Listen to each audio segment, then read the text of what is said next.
Some people just can't see past the end of their nose, love. Eve Ward.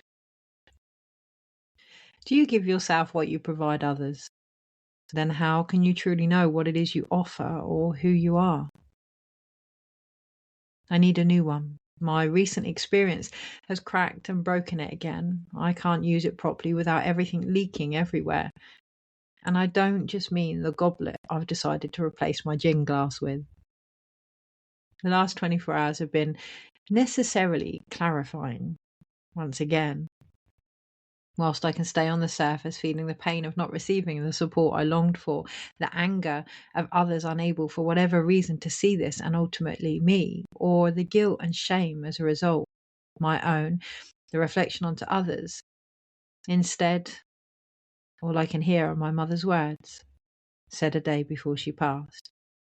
In the throes of transition, whilst those around her shared their concerns about the life they were going to continue to live, I remember feeling so much, witnessing this imbalance and seeking advice.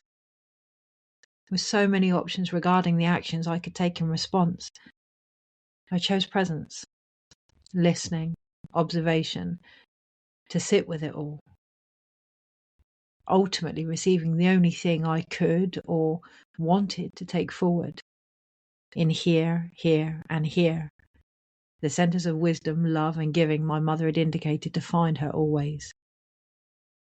Or respect, love.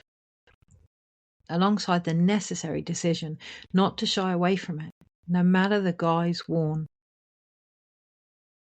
What I forget often, however, is to rectify when I too lack vision in the world around me by simply looking for it, her, us, from within. Meaning once again it's broken, cracked open, unable to be used the way it was, both my heart and glass. So I've decided to invest in a jewel-encrusted medieval steel goblet, literally and metaphysically, to remind me to do the one thing my mother couldn't, without shame or judgment. Receive what I offer others.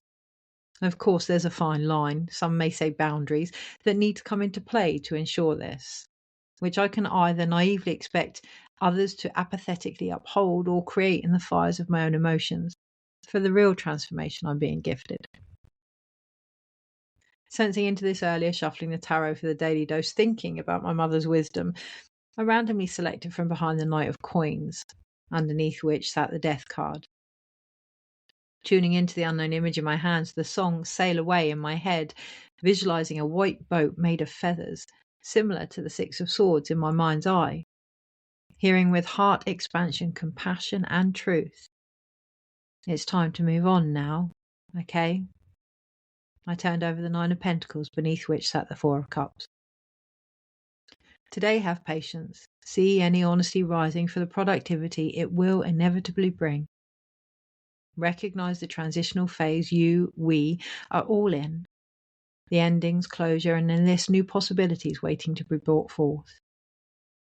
Ensure you have the vessel to contain them, be that emotionally, spiritually, physically, or all of the above, by simply admitting where you do not.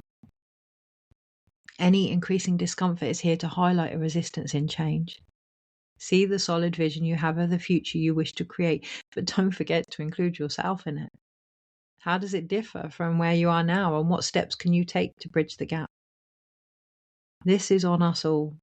Whilst there is a methodical, detail-orientated plan of higher vision currently playing out, despite how it may seem, potential without action is just an idea.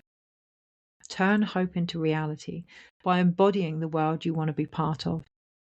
Avoid the palpable temptation to shut down and withdraw, for only then can you receive the opportunities waiting in it all, your own inner sight included, beyond cups to the source of love they contain.